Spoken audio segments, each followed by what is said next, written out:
Hi everyone, welcome to this Ask Me Anything session. Thank you all for joining. We'll be starting in a minute or so, just waiting for a few more students to join and then we'll get started. In the meanwhile, if you can just quickly confirm if all of you are able to hear me clearly and all of you, is there any issue with respect to my audio or video, please let me know and then we'll get started. Okay. So hi everyone, thanks for joining. And let's begin. So today's focus of this Ask Me Anything session, right, is going to be on how do you reach the sectional cutoffs? Because for a lot of students, it may happen that they are able to clear, let's say, two sections or whatever, one section, but they're missing out on in that third section or the other two sections, right? So maybe you have one natural strength because of which you're getting your overall percentile at a reasonably good level. But because you're lacking in one or more sections, you're not able to clear some of the sectional cutoffs. So today we are going to focus more on that. We are going to be talking more about how do you clear these sectional cutoffs, right? Okay, I hope again everything is fine. All of you are able to, because I just lost my connection here. So let me check everything is fine and then we'll proceed with the session. Okay, just give me a moment. Yeah, because otherwise I'll not be able to see your chat. Okay, fine. I think I'm back. Just a minute.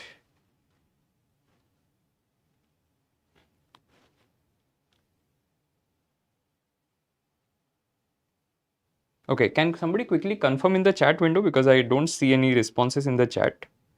So just want to check if everything is fine before we go on.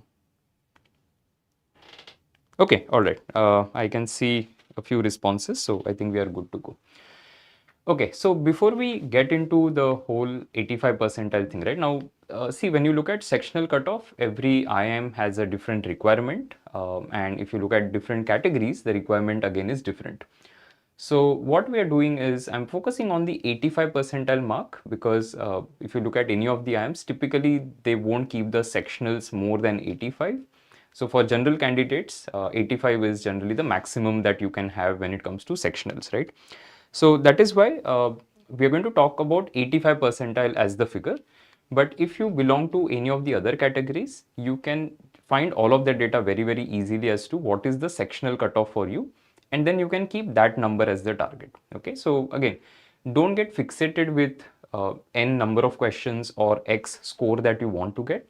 You should be always aiming for more than that. So though we'll be talking about numbers, the point is to remember that I need to do more than whatever we are going to discuss, right? So if I say somebody should be aiming for, let's say, 5 attempts, you should be ideally aiming for more than that, right? So this is like the bare minimum number that we'll be talking about, okay? All right. Yes, I'm able to see the responses now. In between, I think I lost the connection, so I was not able to see anything. Okay. So the initial 10 minutes or so, I'll just take you through 3 quick slides that I've created, and then I'll talk about all the questions that you have asked. Okay.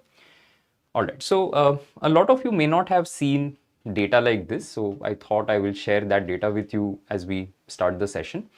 So what you are seeing is to get an 85 percentile in each of the sections and then overall, what was the score that you would have needed in the last 2 years? Now, a lot of that data has been previously discussed as well, but what you would typically not see is the raw score versus the scaled score, right? So if you look at, I'll talk about CAT 23 first. So how to read this table, because then you can read the rest of it, is in CAT 23, a scaled score in VRC of around 20. Now, why do I say around 20? Is because even people at a 19.89 and people at 20.66, etc., had percentile which was round about 85, right? Because a lot of times we don't have exact figures. So it may not be possible to get exact 85. But somebody could be at, say, an 85.03 or an 84.97 and things like that. So approximately 20 scaled score would have given you 85 percentile in the VRC section. Now, if you look at what was the raw score that you would have needed in each of the slots, that figure is 20, 19 and 22. So getting a score of 20 in slot 1 or a 19 in slot 2 or a 22 in slot 3 would have given you 85 percentile in the VRC, which means that you would have cleared the sectional cutoff that was there for VRC.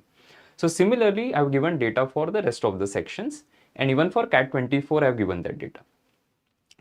Now, what it tells you, right, is first of all for VRC, if you see, again, the scores didn't change too much from 23 to 24, right? If you look at slot to slot comparison, right? So, 20 in slot 1 was 21 in slot, in 24 slot 1, 19, 22, 22, 20. So, the scores didn't change too much, right? Here also you would have needed, say, an average of around, let's say, 20 marks. Here also you would have needed an average of 21 marks, correct? So, the paper wasn't very different in terms of the absolute level of difficulty compared to 23, and that is why the raw score didn't change too much. But if you look at, say, DLR, right, if you're aiming for, say, an 85 percentile in this year, you would have needed a scaled score of around 13. Now, a scaled score of 13 point whatever was raw score of 12 and 16. So, if you were in slot 1 and 2, you would have needed 12 score to get to 85 percentile. But in slot 3, you would have needed 16 percentile. So, a lot of times we talk about these numbers because that gives you scaled score versus percentile is very easy to find. The raw score and the scaled score comparison is more difficult to find because you need to collect more data points. So here you can see that slot 3 clearly was the easier, because of which people scored on the higher side. It effectively got scaled down, correct? But if you look at 24, now clearly the comparison, if you look at it, you see that there is a large number that has changed, right? So if you look at, say, here it's around 13, whereas here it's around 20. So this happened because of the absolute difficulty of the paper. So if the paper becomes easy, obviously to get to an 85 percentile also you'll have to attempt more questions and get more questions correct, the way it happened in this particular year. So in slot 1, you would have needed 23 to get to a 19 point something scaled, and all of this is in the ballpark of 20, a 19 in slot 2 and a 17 in slot 3, right? So the range is basically 17 to 23. So that's the difference in terms of the difficulty of the paper from 23 to 24, and also the difference in difficulty of slot 1, 2 and 3, okay? So that is why don't have a fixed target. That's generally not a good strategy to keep, but you need to know a few things. So all of this data, right, once you look at it, it tells you a story and you have to understand that story and say that, okay, this is something that happened in the past. Now, using this, what can I do which will help me to get to whatever 85 percentile in whatever papers that I'm going to attempt? Quant, if you look at it, again, no major difference between slot between 23 and 24. So in 23, a scaled score of around 11 point something would have given you 85 percentile, which was raw also 11, 12, 11. So there wasn't a lot of scaling that happened in that particular year. If you look at 24, a score of roughly around 14 scaled score would have given you 85 percentile. In raw requirement, that would have been 14, 12 and 16, right? Which is again on average around 14 point something. So from here to here, maybe the increase that happened was roughly about one question. So because people found quant to be slightly easy, they were able to attempt, let's say, one more question on average, right? That was the change that happened last year. So if you look at 23 and 24, overall you would have needed 38 and a 49, mostly contributed by that easy DLR that you would have needed to get to an 85 percentile. And that is why you should not walk in with a fixed number that, okay, this is the questions, these are the number of questions that I'm going to target, because that number can itself change depending on how difficult or easy the paper is, okay? So that is the first thing that all of you should keep in mind when you're thinking of clearing the sectional cutoffs. Now, having said that, these are the numbers that you have. So what I've done is I've just taken those numbers from the previous screen and put it here that, okay, if VRC turns out to be similar to what it was in 23-24, which is, let's say, at a moderate level, to get to a score of 19 to 22, you would need at least 7 correct questions. So if you're attempting less than that, then the chance of you hitting that percentile is not going to be there, correct? So anybody who is thinking of clearing the sectionals has to at least keep these numbers in mind and work with it. See, because you're not going to have suddenly a paper which is super easy, right? Where everybody will be able to score on the higher side, because they also know that it will make things complicated for them. So that's why they will not change the difficulty too much. I mean, on the easier side, they can always make it more difficult, which is easier for them, but not like the best condition for you. But if at all it becomes difficult, these numbers will still hold true, because then your percentile at that score would be much higher than 85 percentile. So at least these numbers you should be targeting. So for VRC, you need to have at least 7 correct questions. So anybody who is attempting less than 7, that's not going to happen. For DLR, depending on how difficult or easy the paper is, it could be 5 in a moderate paper, it could be 8 in an easy paper, which means that you would need 2 sets. So anybody who is thinking of clearing the sectional cutoff in DLR, in a moderate paper, I would have said, okay, fine, you do 1 set and you will be able to clear the sectional cutoff. Will it happen in an easy paper? No, you would mostly need either a 1.5 set or 2 sets completely to be in a position where you can clear the sectional cutoff. And when it comes to quant, right, again, depending on whether it is moderate or easy, you need 4 or 5 correct questions. So let's go with 5 correct questions. So if I can get these numbers, most likely I'll be able to clear the sectional cutoffs that are there. And you need to use all of this to figure out, okay, and of course your typical accuracy. See, all of you, by now you've taken a lot of SimCats, right? So you know what is the typical accuracy that you get in each of the sections. It may have fluctuated. I'm sorry because I have a very bad throat, so it may happen that I cough in between, so apologies for that in advance. So you know typically what is your accuracy, and it may have fluctuated a lot. So in one VRC, let's say you have 80% accuracy, in the other you have 60% accuracy. I would say take the last 5 or 7 SimCats that you have taken, take an average of the accuracy percentages that you got in each of the sections, and let's work with that. Now, once you have these numbers, what you can do is, let's say, if I have these target scores, and again, it's a fairly simple mathematics that you need to do. If this is the target score that I want to reach in each of the sections, how many attempts will I need at different accuracy percentages, right? So anybody can calculate this, it's not going to be difficult, but I've shown for say 11 to 20, because that is where most of the times the sectional cutoffs will lie, and say 60, 70, 80, 90% accuracy. So if I'm somebody who works, let's say with 70% accuracy most of the times, and I need to reach a score of let's say 15, I need to have 8 attempts. So what this is showing you is how many attempts you need, not how many correct you need, because that will get factored here, right? 70% accuracy. But I'll need 8 attempts to be in a position where I can think of getting a 14, 15. So if your attempts are less than this, obviously you're not going to meet the sectional cutoffs that are there, okay? So this is again thinking of, let's say, like a moderate kind of a paper. So you have to understand that all of this is based on past data. Now, if tomorrow the paper comes out to be difficult, these numbers will still be fine. They will take you to a good score.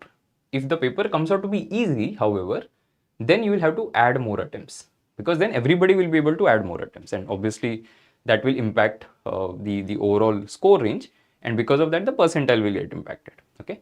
So keep that in mind, that for a difficult paper the numbers will still hold true for a moderate to difficult paper, but for an easy paper you will have to add anywhere between 1 to 2 questions in each of the sections, okay? It depends on the difficulty, correct? So have a look at that. I hope this sort of an exercise will help you, because when you look at this, it tells you where the problem is, right? Because if somebody is aiming to clear, let's say, the quant sectionals, right? And we looked at quant sectional is around 4 or 5 correct questions, right? That's what you need.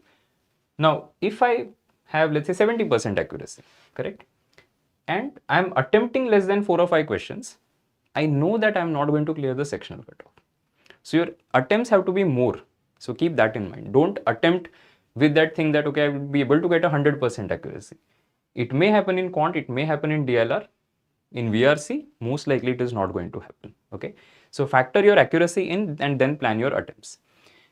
Now, you may be wondering that I do it in SimCats and I get a low score. So what? It doesn't really matter, right?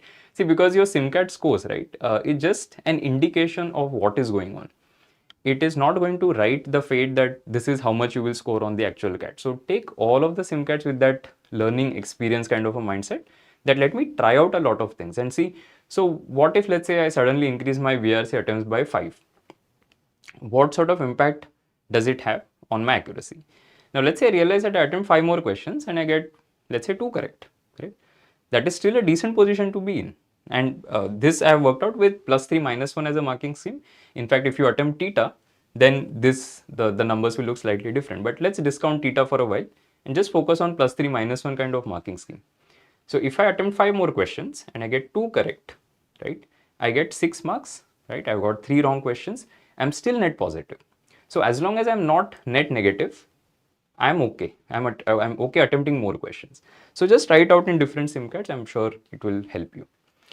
And this is the final slide on which I'm going to stay, because this is the one which sort of covers the individual sectional strategies if you're somebody who is aiming to clear the sectional cutoffs. Okay. So see, for VRC, firstly, a mistake that a lot of students do, right, is they are not choosing sets, they are not choosing RCs, right? So they are, whatever they feel like solving, they solve that. But you have to be very critical about how you are choosing it. So for all the IMS students, I'm sure you must have seen the first mile to cat or the last mile to cat videos where we talk about how do you go about selecting the RCs. So make sure that you select the RCs that you're comfortable solving. Okay, that's the first one. Second, you have to summarize after every para. So especially for students who are struggling to get, let's say, 2 correct questions or even 1 correct question, is after you read a paragraph, right? Because in questions I saw there was somebody who had written that my English is good, but I'm still not getting questions correct. But if your English is good, right, then you should be getting questions correct. It won't happen that your English is good, but you're not able to translate that into a positive score. So set a target for yourself that, okay, even if I have to read little bit slowly, but because of that, my accuracy is going to go up. I'm okay doing that. Because you looked at the numbers, right, the last 2 years. The numbers haven't changed a lot, right? So you'll still be able to get to a reasonable attempt if you have a reasonable reading speed in the time that is available to you, correct? So don't worry too much about it. So if you attempt, let's say, 3 RCs, but 50% accuracy, instead of that, attempt 2 RCs with 90% accuracy, right? Or 80% accuracy. That will still be better than attempting just more questions, but with a terrible accuracy. And finally, choose a combination of VA and RC. So don't again get fixated with RC, that I'll just do RC and not do VA questions. Or the other way around, where people say that I'll attempt more VA, but I'll not do RCs. See, if you, and these are not good strategies, that just over indexing on VA, over indexing on RC. You have to find a balance and say that, okay, I'm somebody who is not clearing the sectional cutoffs at this point of time. It means that I am lagging behind in something. So let me find whether my RC is the bigger issue or VA is the bigger issue. And then I solve that. And then I give enough time to myself, about 15 minutes to do VA and around 25 minutes to do RCs in the actual test. So try this out. Hopefully it will work for you. Then the second thing is DLR. So for DLR, again, first mile to cat, last mile to cat, enough content which is available in my IMS for all of you, wherein you can see how to select the DLR sets, right? So the ranking mechanism or the rating mechanism that we talk about. So you have to scan and rate all the sets in 5 minutes. And this is something that you have to master. So every SimCat, you try and do exactly this. So even in a sectional test, you try doing this, that you look at all the sets and you figure out which are the 2 easiest sets that you can do on that particular day. So take care of these 2 sets first, rather than worrying about what the rest of the sets are. And finally, the emotional attachment, right? Just because you started solving something doesn't mean that you continue to solve it. So for whatever reasons, let's say the rating mechanism that you followed didn't give you the set that you should have solved and you get stuck with the wrong one. After 5 minutes, if you don't see any progress, it's better to move on, right? Because those, if you spend more time, it may still happen that you'll not be able to solve it. Okay, so take care of that. And finally, for quant, right? So I think unlike VRC and unlike DLR, quant is slightly easier in terms of clearing the sectional cutoff, because here you have, in VRC, you have multiple questions that are dependent on a particular thing, right? So you have an RC and you have 4 questions based on it. In DLR, you have a set and then 4 questions based on it. But here, these are independent questions, which makes your life a little easy. So here what I can do is, especially for those who are not clearing the sectional cutoffs, right, is look at question 1, 2, 3, find the easiest one, do that, then go to question 4, 5, 6, find the easiest one, do it, go to 7, 8, 9, find the easiest, do it. So you keep doing this approach. So see, once you find an easy question, right, it might take you 3.5 minutes maximum to solve it. And let's say initial scanning of about 1.5 minutes. So every 5 minutes, you're attempting one question. If you're attempting that question correct, let's say even with 90% accuracy, in 40 minutes, you will have 8 attempts. and with 90% accuracy, you're going to get 7 correct, which in any of these papers would have taken you to a sectional cutoff. So it is definitely possible to follow this and get to sectional cutoff. The ABC classification, right? You have to understand that ABC classification is also unique to individuals. So I may find a particular question of arithmetic to be A because I am good at arithmetic, but let's say you are terrible at arithmetic, because of which you classify it as a B category question.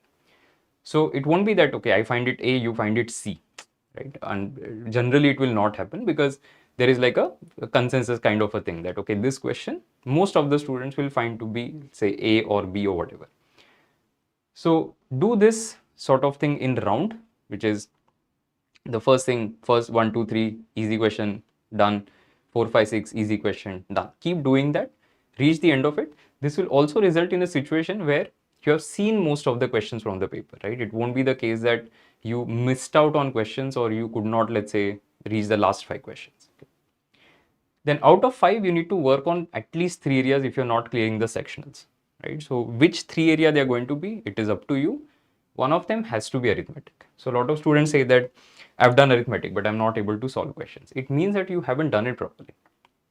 So it won't happen that you have done something very, very well and you're still not able to solve the questions, okay? Because then it means that somewhere there's a gap. Either it is at the concept level or the application level or the accuracy level, or you're just panicking because of the test situation. And finally, just because you have theta doesn't mean you should do a lot of it, right? Because even though there is no negative, there is time investment that is there, right? So you spend time to solve that particular question. So use it wisely. Don't over index on it again. Don't say that I'll do all theta questions. Of course, if you want, you can try and mark something. If at all things turn out to be lucky for you on that particular day, you will get it correct. But you can't rely on that. That's not a good strategy. Okay. All right. So let's move on to the questions from the chat window. So I can see quite a few questions already. I'll start with this question from Tarun. It's last 50 days I'm scoring decent in SimCAT. In SimCAT 8 my score was 69. Can I reach 98.5 plus? I'm having a lot of self-doubt. Okay, so see, I don't think I can't find any reason as to why you should have any self-doubt. And see, a little bit of self-doubt is common to all of us. We are humans, right? So all of us are going to have a little bit of anxiety and stress and concern and things like that.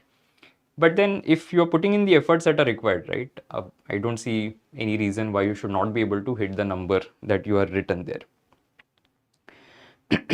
Okay, Hari, I've already exhausted my 3 one-on-one slots for the SLP. Was wondering if an additional slot can be provided, as it was extremely helpful. Hari will consider this for sure. So give us some time to internally discuss this and get back to all of you. Okay, Mayank, my predicted percentile of CAT according to mocks is 96. Can I expect the same for CAT? Kindly tell me. So Mayank, the CAT prediction percentile that we give, right, is basically created using the CAT 23 and CAT 24 data of our students as to how they went from SimCATs to CAT. So it's a regression algorithm that we use to predict percentile. I would like to believe that it will give you a fair estimate. So most of the students are able to get to the number that we had predicted last year as well. And understand that everything is a prediction, right? So with all the predictions that you have, even the stock market predictions, you ultimately don't know what is going to happen because there are so many factors at play. But then it gives you an estimate that, okay, something like this can happen if you continue to perform at the level at which you're performing right now. Tanya, how to crack CAT and prioritize things in the last 50 days for 99 to 100 if your prep had just started? Firstly, Tanya, what I'll do is I'll not keep a 99 to 100 as my target for the next SimCAT, right? So it's good to keep 99 to 100 as a target for the final thing, which everybody who has an aspiration for a top B school should keep. So, but what I'll do is I'll rationalize my expectations from SimCATs. So I'll say, okay, if I've just started my prep, in the next SimCAT that I take, let me reach, say, an 85, 90, 95 percentile, or even the percentile doesn't matter, honestly. I will say, just look at the raw score. Let me reach a raw score of, let's say, a 60 or a 65. If I can get there, then I will work my way upwards towards that 9900, but I'll not keep that as a target for my upcoming SimCAT. Arunab Mitra, Getting 90 plus score in mocks, but VRC is killing my overall score potential. I was in the same bus as you are when I was I was a student, and also the sectional percentile is ending up below 80. Okay, so Aruna, I had a terrible VRC when I was a student, and the reason for that is I was getting low scores in the mocks in VRC, and I used to think that even after I'm attempting questions, even after I'm doing some prep work, I'm not able to see the result. So why put in more effort? So I put more effort on my DLR and my QA, and I started sort of not doing VRC enough. And that was a mistake. Ultimately, that proved to be very costly. So what you need to do is whatever you've done for DLR QA, right, in terms of principles that, okay, I sit, I study, these are the things that I do, you replicate that for your VRC prep as well. So don't treat VRC very differently, right? So what happens in such cases is we tend to treat it in some other way, and then it becomes a problem. But if I treat it with the same respect or interest that I'm treating my QA and DLR, I will have a better outcome. So don't keep thinking that your VRC scores will not improve, right? So you sit, do more questions, do more RCs, do more VA practice, do a lot of generic reading, and that over obsession, right, will help you. So for the next few days, let's say, why don't you read for, why don't you do, let's say, 10 RCs every day, right? It might seem like an overkill, but at the end of the next 4 or 5 days, you would have done or put in far more effort compared to what you have done for VRC in the last, let's say, 2-3 weeks, right? So put in more effort and see how it impacts your performance in the next MCAT. Okay, this question from Shriya. I've given 5 SIM cards. My scores are fluctuating. That's completely okay. It's in 30s. In the recent SIM card, I got 43. So that's a good improvement. How am I supposed to reach the 98 percentile in each section and overall? Okay, so see the things that we spoke about, right? That I need these many attempts to reach to a certain level. You can do the same exercise for 98 percentile as well. So on the B school zone, I think we have given that figure too as to how much scaled score you would have needed. And just you back calculate as to how many attempts you would need with a typical accuracy percent that you have. So that will give you the number of attempts that you need. Now, what you need to understand is from 43, right, if you want to jump to say a 98 percentile, how you are going to get those marks. So is it going to be, let's say, by doing additional concepts or topics? So let's say currently I've done only arithmetic, and because of that I'm going to a score of 43, right, in the entire thing. If I add algebra, then what will be the impact of it? Let's say 6 more marks. If I add geometry to it, another 6 marks, let's say. So I'll have to add more concepts, more topics to my kitty, and then only I'll be able to aim at a higher level. So unless I have the concepts that are required or the coverage that is required to reach to a certain level, I will not be able to get there. Okay. So see if you have done, or if you have rather not done any of the topics, and then start adding it to your entire repository that you have.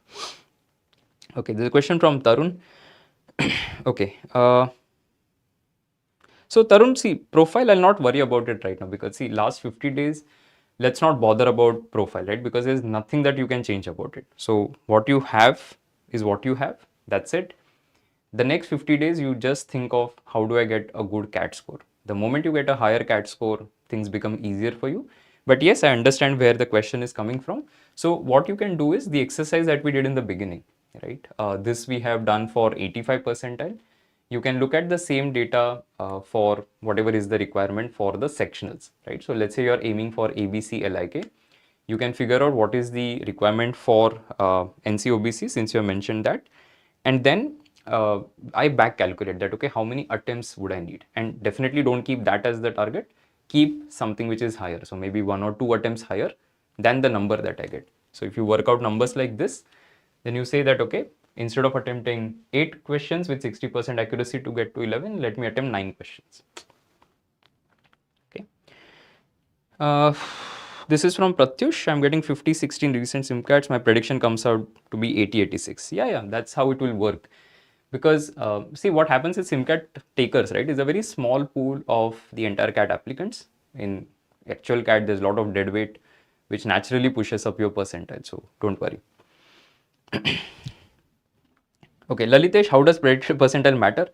It's a good indication. So it gives you firstly an understanding of how this performance would have translated in an actual thing, right? See, it's like difference between running on a treadmill versus running in reality, right? So the two things are different, but treadmill still gives you a good sense of what you can do if you are actually running on the road. Okay, Aryan, is it right to think that CAT would be easier because many IIM want a wide range of candidates as a tougher paper, only few people would score high? Not really. I mean, see, what happens is ultimately the performance is relative, right? So they are not selecting candidates on the basis of absolute performance, but relative performance in the form of percentile. So even if it becomes difficult, it's difficult for everybody. It becomes easy, it's easy for everybody. So whatever movement that happens with respect to the raw score, they are not worried about that. They're more worried about the percentile. So it doesn't matter. Shivanshu, I failed to pick easy DLR set. So again, please watch the first mile to cat video if you haven't done it. Srijan, I'm not able to do more than 2 sets in SimCat. Okay. So see, if let's say you have 5 sets, right? Maybe there will be one set which is not doable on that particular day, right? For majority of the people. 4 would be doable, but out of that, let's say 2 are easy, the remaining 2 are moderate. So you'll have to go very, very fast on the easy sets that you have identified. So there you can't relax, right? So the initial 1 on 2 set that you do, the first 2 sets you have to go a little bit faster to conserve a little bit of time that you can use for your third set.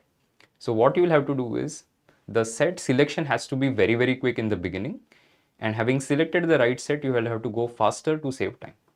Then only you will have enough time for the third set. So you'll have to practice it in SimCats. But see, in some SimCats, it may not even happen. And that's okay, right? Because it's a function of difficulty of the test as well. So you see, after doing 2 sets, how much time were you left with? Were you left with 5 minutes? Were you left with 10 minutes? Because let's say you're left with 5 minutes, right? It may not be even possible to do the entirety of the third set. But can you do one question of that set? If possible, do that. If you had 10 minutes and you are still not able to solve the third set, then you have to ask what happened, right? So was the set difficult, or you didn't understand what was going on? So just ask yourself more questions as to why you're not reaching to the third set that is there. Mini option seller, please make this for 90 percentile. Sure, we can try it, and we can actually share it with all of you at a later point of time in the description of this video. We'll put up a link from where people can pick this information. Okay, that's a good point. We have it for 85, we'll try and do it for say 90, 95 and maybe 99 percentile. Okay.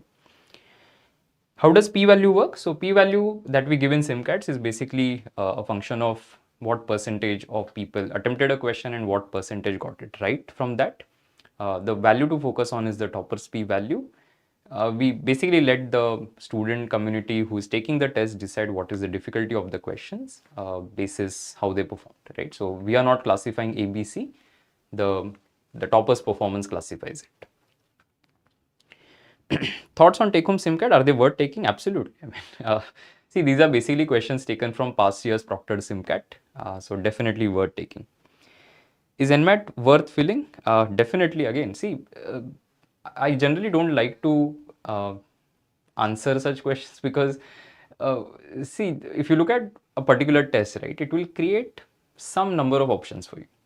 Now, if these options take you to a higher point in your career, I think then everything is worth it, right? So a lot of people sometimes ask that, should I apply to this particular institute?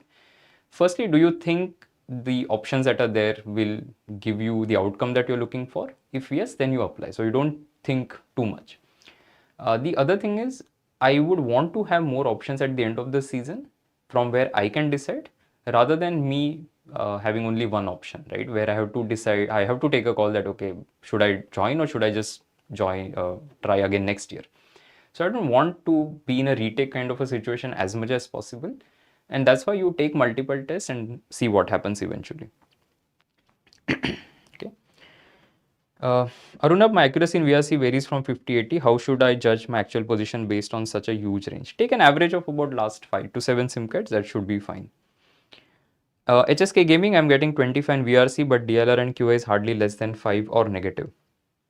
Again, identify what is the problem, right? So in QA, if you have done let's say even arithmetic, you should be able to get to at least 3 to 4 correct attempts. If that is not happening, it seems to be like a conceptual error or issue. You have to go back to your books and go through concepts again before you can take the next SIMCAT. So I'll say maybe at least revise arithmetic and algebra before you take the next SIMCAT thoroughly, and then work on your SIMCAT. Okay. Ayush, from last 3 mocks, my QA attempt as well as accuracy has gone very low. I get anxious while I take the mock. Please guide. Okay, so see, anxiety, the only way to get over it is to keep doing that same thing again and again.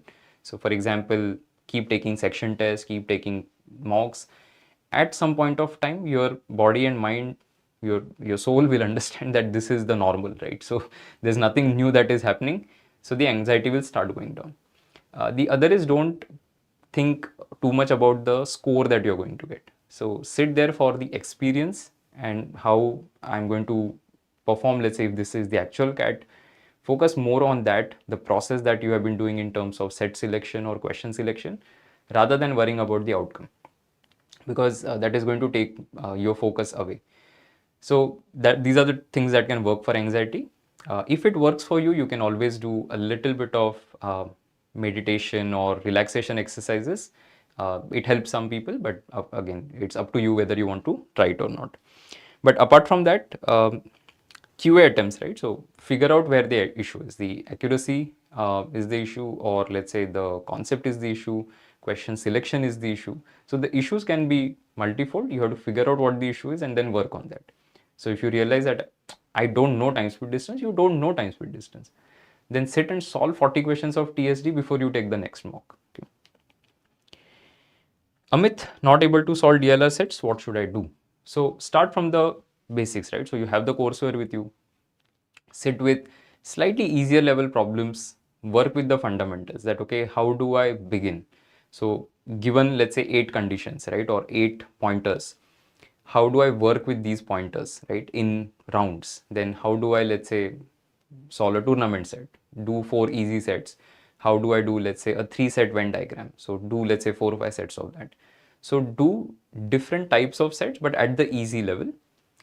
In the actual test or even in the SIMCAT, you will find one doable set. So for anybody who is struggling to get to even one set, the initial time that you spend, right, one thing that I had mentioned was you spent 5 minutes to scan and rate all the sets. I would say those of you not able to solve even one set, this 5 minutes can be 10 minutes.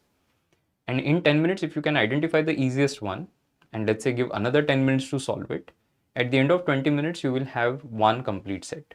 And you still have 20 minutes remaining, in which you will hopefully find the second set that you can do. Okay, I think there are a lot of questions. I don't know if I'll be able to even answer all of them, but let's see. Okay, this is from NXXX. In SIMCATs, what should be the mock score to aim to get a 98-99 percentile in actual CAT? Your predicted CAT percentile tells you that, right? So you can just see that number, and that's about it. Nishta, I keep practicing quants, yet I'm not able to solve any questions in SIMCAT. There's no time for me to practice DLR and English. I'm not able to score there too. See, you will always be short of time, right? And with 50 days, there is so much to do. You have to prioritize and say that, okay, this is what I'm going to do, and trust that process. So we had done a session a few days back wherein I talked about the 60-day preparation plan, right? It is an Excel sheet that you can download. I'll ask my team to also share that link. Hopefully somebody can put it in the chat window from where you can download it, or you just check out that session that we had done, and you stick to that plan, right? So you can change the plan, you can add more questions if you want to do. So if you say that, okay, today I'm going to do 2 hours of quant, you do 2 hours of quant. Then don't think that, okay, oh, I'm compromising maybe on my VRC or DLR, right? So whatever hours you decide or number of questions you decide, you just do that. You don't worry too much. So a lot of problems are basically overthinking problems, that I keep thinking that I need to do something other than what I'm doing at this point of time. But that takes away the focus from what I'm doing right now. So do what you're supposed to do. It's not going to be very difficult, but you'll have to increase the rigor if you're lagging behind. That's the only thing. Okay, this is a question from Shreya. How to improve LRDF for the next days left before CAT? See, daily somewhere in the range of 3 to 4 sets is what you will have to do, right? So It depends, but 2, 3, 4 sets. If you can do at least these many sets every day, you will have like a reasonable amount of exposure before you face the actual CAT. Okay, so do more sets, but every set try and understand what was the crux of the set, right? So what was the condition that was like an opening condition for the set. So if you think more about the sets that you've solved, you will gain more out of that experience rather than just solving questions. Nancy, I'm able to score 20 each in VADI, but quants, I'm getting 5 to 8. How to approach quants? I've done concepts.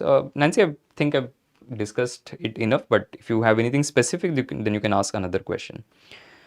Tarun, how to revise quants properly? So in the plan that I mentioned, right, the 60 days plan, I had also written specific things for the revision. So there will be some days when you do revision. Revision is nothing but going through the core concepts. So either you can do, let's say, theory, which is there in the courseware, or you do the online videos that are there. And then you do at least a quick glance at the class exercise. If you do that much, your revision is done. Tanya, if I score 90 percentile sectionally in all 3 sections, what can be predicted average overall percentile, and same for 85? So if you hit say 85 in each of the section, right? I'll just take you here. Let's say for example, if you would have hit these numbers, right? So 20, 20 here, let's say 40 and another 13, right? You would have scored 53, right? Total. So in that case, 49 overall was the 85 percentile last year. So your total score and the percentile will be higher, obviously. So let's say 95, 95, 95 in all 3 sections would take you to somewhere in the range of 97, 98 as an overall percentile. Manvendra, what should be the mocks? Okay, I've already answered this. Ashtami, my SimCAT score are very mixed. One day 90 plus, one day it would be straight 78, 80. This is not giving me a clear idea of my preparation. Your prep is fine. There's nothing wrong with your prep, right? See, imagine today X number of people are taking the SimCAT, because of which you get a 90 percentile. Day after tomorrow, let's say you take another test and suddenly you have X plus 2000 students taking the test, and because of which your percentile drops, right? So has your performance changed? Not too much. Have you gone on the decreasing side in terms of your aptitude? No. So nothing has happened. The only thing that changed is because there were more students, and let's say what if all of those students are better than you, then in fact your percentile will drop even further. So that is why not take percentile to my heart and say that, oh, I got 90 in one mock, I got 75 in the next, maybe my performance is not up to the mark. That's not the case. I will worry more about raw scores and the question selection table. In fact, if I can ignore everything but focus on only one particular thing in SimCAT analysis, I will recommend that all of you focus on the question selection table. The question selection table tells you a story that your percentile is not telling you, that your overall score is not telling you. So you look at the p-values of the question and the question selection table, that's it. And you don't worry about what others are doing and how you are relative to others at this point of time. But that's a very good question, Ashtami. Jinesh, I've started scoring single digits in VRC. What shall I change? Decrease the attempt rate. Yeah, it may happen, right? So if you are over attempting, right? So for example, let's say if you look at this table, I didn't put 50% accuracy. But if you put 50% accuracy, your target score and the number of questions that you need to attempt will be exactly the same, right? So to get to a score of 10, you'll have to attempt 10 questions, right? So it's not going to sort of make sense for most of the students, correct? So that is why if you think that higher attempts is a problem because of which you're getting a lower accuracy, a good thing is to reduce the attempt by, let's say, 10% or so and increase accuracy at a higher percent to get a better score. Okay. Nishtha, I keep practicing quant, not able to solve any questions in SimCAT. Okay, I think I answered this question. Tanya, sure, we'll work on this. I think most of the students want to see a similar table for 90, 95, 99. We'll work on it, give us a couple of days, and then we'll put it as a link, right? We'll share it with all of you. Tejas, NMAT looks pretty difficult or different. I don't know what DIFF stands for. By just taking IMS Sim NMATs also, I'm not getting quite results in CAT prep. So is this a good strategy to start prep for other exams, or should I focus more on CAT? So with respect to ADMAT and CAT, right, the thing to decide is firstly, are you taking NMAT prior to CAT or not? See, if you're somebody who's taking NMAT after CAT, you don't have to take many mocks of NMAT right now. But if you're taking NMAT prior to CAT, you have to do at least 6-7 mocks before you take the actual NMAT. So then plan it in your schedule. So somebody who is taking NMAT after November, or let's say SNAP, will have to plan for the mocks. The prep strategy that you have been following, which is doing your CAT prep, will help you for other exams as well. But then you have the ADMAT masterclasses that you should do. So there are 20 ADMAT masterclasses for all IMS students. You can use that. The second thing that I'll suggest you to work on is, of course, the mocks that you have. So masterclasses and mocks, incorporate that in your prep. That should be fine. Okay, Shruti, what should be the accuracy for each section? So the accuracy is a very, it's a very subjective thing. I mean, I can't really say what should be the target, but I would say 80% is a good number to keep, right? As a target that let me not fall below 80% accuracy, because then I am forcing myself to attempt more questions to get to the same score, right? It doesn't make sense. So 80% or more, that's the recommended accuracy that I will say. Sukun, I scored 65 in SimCAT 4. I think it was easy. That's why I was able to score. Whenever I score a decent or good number, I think the test was easy. Why is it? It could be the case. I mean, that's still fine. But you do see, at least now you know that if the paper is similar level, I can reach a score of 65. And you should be proud of that. You should not worry about whether the paper was easy or difficult or whatever. That's okay. Okay, I think most of these questions are done. Sure, we'll do something for maybe a 95, 99 kind of range as well. Okay. Aditya, I'm getting 45, 50 percentile in SimCAT. Will I get 80 percentile in CAT? Yeah, your predicted CAT percentile would be in that range, right? So don't worry. But see, I said very clearly that it's a prediction, right? Like stock markets, for example. You never know what is going to happen because there are too many variables. So assuming you continue to put in efforts and assuming you replicate your performance or do better, you will get to a higher percentile. What should be accuracy for each section? Okay, I already answered it. Excuse me. Okay, I'll start rather in the reverse order so that it's a little easier.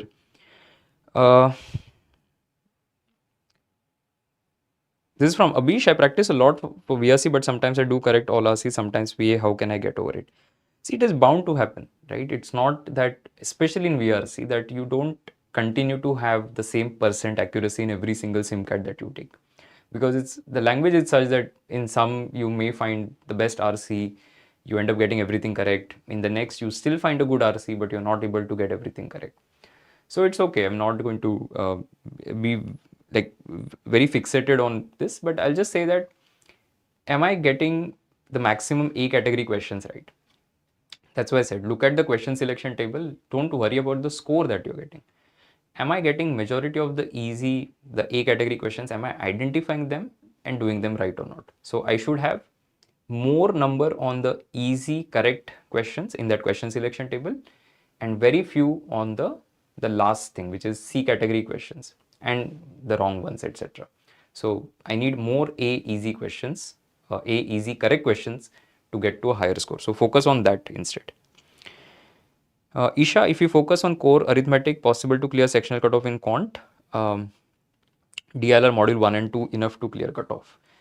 So with only arithmetic, it is possible to clear the sectional cutoff, but as a strategy, it's not a good strategy to do only one area. So I will say at least do 3 areas, say arithmetic, algebra, geometry, or arithmetic, algebra, numbers, arithmetic, geometry, permutation, combination, like that. So at least have 3 areas that you have worked a lot on. That's a better strategy than having one singular area where you over-index. Hari, the percentile predictor in IMS shows 95, 97. Does this mean this is predicted if we take the actual CAT now? It means that if this is the CAT, your percentile would have been a 95, 97 because of the dead weight that is there. See, last year, 10% of the students got a negative score. So I think 0 was, 0 scaled, I think was a 10 percentile or something, right? So you can forget the raw score and all of that, but generally 10% of the population is not able to get even a positive score, correct? So that obviously is pushing up your percentile. Okay. This is from Bhumika. My raw scores are currently stuck between 50-60 with sectional performance varying across mocks. Do I need to focus more on sectionals or continue with SimCATs? So between SimCATs, you take sectionals. So whenever you're doing, let's say you're doing SimCATs every alternate day, right? Or every third day. Then in the remaining time, when you're not doing SimCATs, let's say you can do 2 sectionals on a particular day. So one of quant, one of VRC, that can be the approach. But sectionals are good because you can try out a lot of things in sectionals. It's Shreya, if I practice last 5-6 year questions, will I be able to do good in QA? I want to say yes, and I will say yes. But see, the thing is, all the topics that have been asked in the last 5 to 6 years, if you do, let's say I would say even 50-60% of it thoroughly, then you will have a better outcome. So, for example, percentages. Last 5-6 years, percentage has been asked. Numbers have been asked, ratio proportion has been asked. So out of all the topics you do, let's say 50% of the topics, you'll still be able to get to a reasonable score. But I will not say that just because you've solved past year questions, you'll be able to do it. Because let's say in a topic like geometry, right, there's so many concepts. Maybe only 5 of those have been tested in the last 5 years. Whereas there are a lot of other concepts that have not been tested. So they can always ask questions from that. Okay. Yash, I solve at least 4 to 5 sets every day of DLR, but still in SimCATs not even able to complete one set. Max I can go is one set. Okay, yeah, so again, how much time you are spending initially to identify a set? I'll focus on that. Give yourself nice 8 to 10 minutes. Go through all the sets very, very quickly. Identify the easiest set.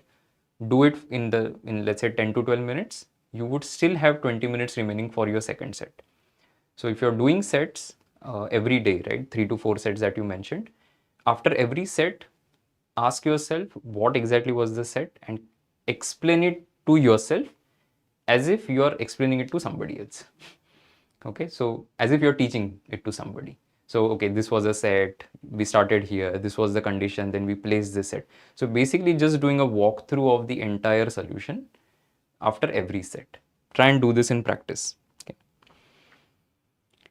Shreya, constantly scoring single digit in VRC, tried multiple approaches, but nothing is working. What should I do? In the next SimCAT that you take, right, Shreya, I would suggest that you do only one RC. So spend 5 minutes initially, identify one RC that you like, spend 10 minutes on it.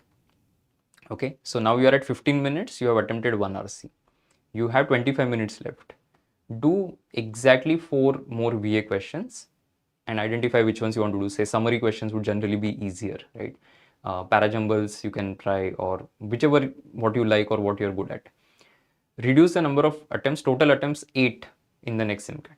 4 from RC, 4 from VA, and see how much you score. If you try this, I'm guessing, and if you get it most of the questions right, you would still be able to reach a 2-digit score. So let's go there first, and then you can start increasing your speed and reduce the time that you need for identifying the RCs, and that will again push up your score. Okay, but in the initial thing, it's going to be going slow to reach a position where you feel confident about your attempt. Okay, should we practice type C questions from SimCAT past year papers if you're not aiming that high? See, you have to practice type C questions in practice, because you know that, okay, in SimCAT this is what I am supposed to stay away from. So see, when we do all of this that we do, right, analysis is after the event has happened, right? So it is post-mortem. In the exam, it is always a different situation, but you have to know what you're not supposed to do. And that is where practicing type C questions while you're doing whatever offline practice, online practice at home, that is important, so that you know what you're not supposed to get into. So I'll still solve category C questions, but I'll know that, okay, oh, this is something that is out of my comfort zone. I'll not solve it in the SimCATs. Okay, we have another 10 minutes or so, so I'll try and take as many questions as we can in the remaining time before we call it a day. Okay, how to revise formula and concepts? Rashmi, so my recommendation has always been maintaining a book where you write things down. I think it's the old school method. See if it works for you. I hope it will work. And most of the students don't do it because it's a lot of effort. But if you take that effort, your November is going to be very easy because you just need to refer to that one book that you have written for yourself. Are SimCAT take homes easier? No, they are not. My VRC section score is constant around 23, 24. How to increase? See, 23, 24 firstly is taking you to generally 85 plus percentile in the actual CAT, right? So clearing the sectionals on that side. What I will try and do in some of my SimCATs and some of the sectionals is try and increase your attempts. Let's say, for example, if today I'm attempting, let's say 15 questions, right? Try and attempt 16, 17, 18. Try and do that as soon as possible in the next few SimCATs.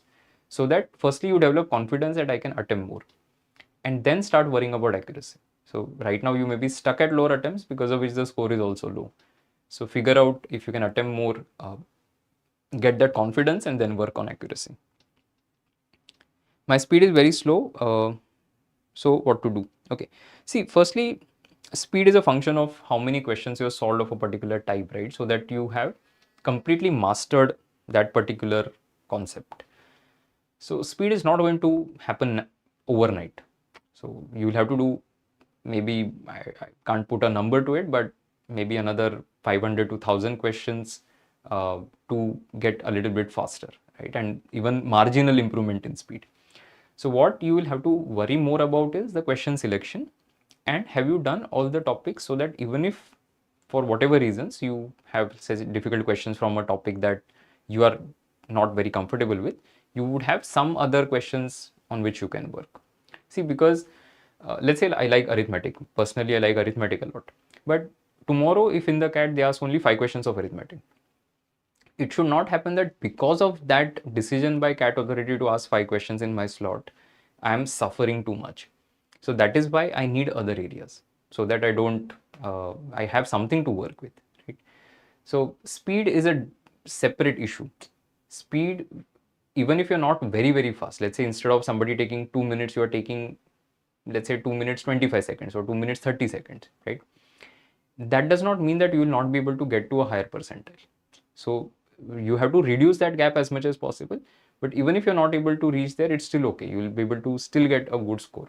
Because see, when you look at the numbers, how many questions you need to, let's say, get to a 99 percentile, you would still see that even if you had spent more than 2 minutes per question, you would have got there. So even if you had spent more than 2.5 minutes on a question, you would have got there. So that's not a very big concern, but as you solve more questions, internalize more, your speed will start increasing. Okay. Thor, increasing the attempts reduce my accuracy and vice versa. Okay, so that's going to happen, right? And that's the beauty of the test. Right? That see, if it had been very easy, right, we would not have existed in the first place, and then everybody would have found the thing to be easy. So the thing is, it is going to be different for different people. When you increase the attempts, the accuracy is going to suffer, but you have to work on different targets in every single SimCAT that you take. That okay, next SimCAT I'm going to increase my attempts and see what happens. Then in the next SimCAT, maybe keep the same number of attempts but work on accuracy. And as you start working in tandem, at some point of time, they amalgamate and you sort of reach a level where both attempts and accuracy are working fine for you. Okay. I feel like so this is from Achal. I feel like CAT 21 slot 3 all sets were lengthy and story type almost all sets. Best way was to select questions from each set. How can I figure this out in exam scenario? Like if this arises. So you don't change the process too much, right? The process remains exactly the same, that I will rate the sets basis my comfort, and I say that okay, this is something that I'm going to do today. This is what I'm not going to do. And you stick to that process even if they change the language of the questions and all of that. So I'll not change that.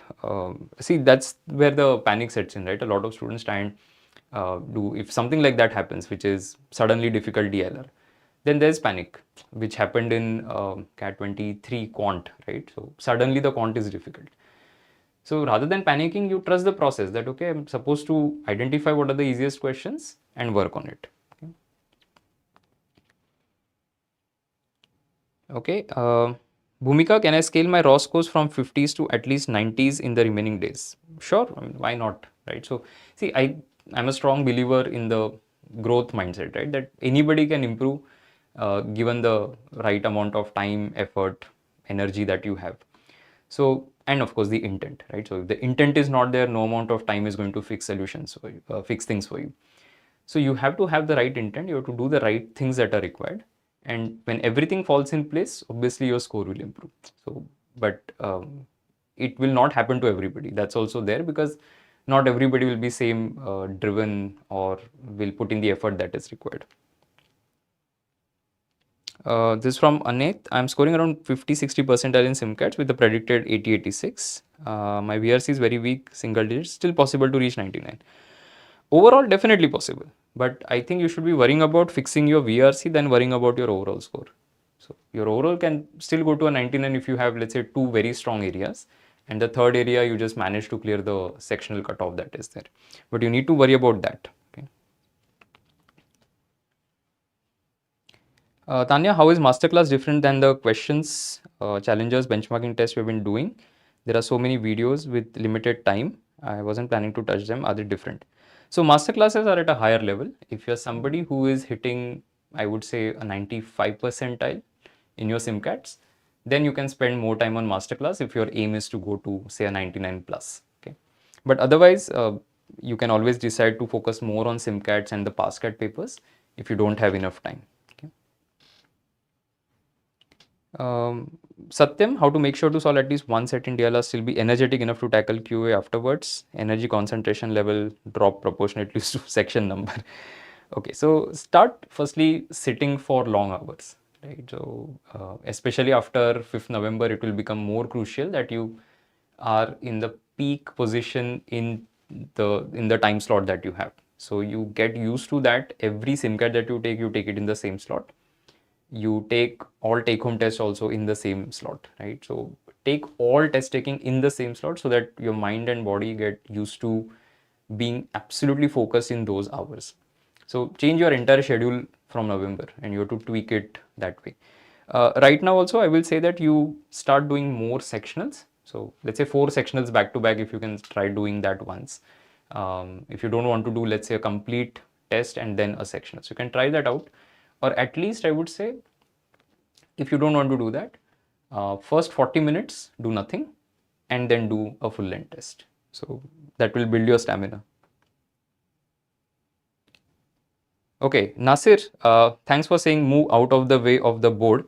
I had already shown this to you. So if you want to see it, I will definitely go completely outside the screen. But I'm assuming that that is not a very pleasant experience for anybody to watch.